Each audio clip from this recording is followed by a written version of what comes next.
مش لاقي.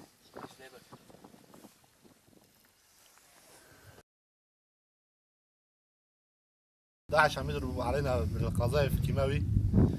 الكيماوي عم يحرق العيون، عم يحرق النفس، عم يسكر نفسنا. هذا خط الجبهة يعني. هذا هون تبعه عم يضربوا علينا بالهوان، كله كيماوي. هذا خط كله جبهة، ضرب واحد هون. قذائف عم يضربوا مثلا هون، كله بينه وبينهم خط الجبهة، الخط الأول. مشان هيك ما نحن ما بنحسن نصور زيادة، لأنه هن قدامنا عم بين مكشوف. مشان هيك نحن ما بنحسن نصور زيادة. في واحد بس هون، هي وين قاذيفة هون.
هي كمان هاوي من الحساسية، الداعش من الحساسية عم يضربوا علينا.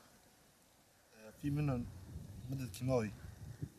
هذا هاوي عم يضربوا علينا كله كيماوي، عم يحرق العيون، عم يحرق النفس. هي قطعة تبعهم، هلا ما بتحسن تمسكوا فيه لأنه عليهم اسمه كيماوي.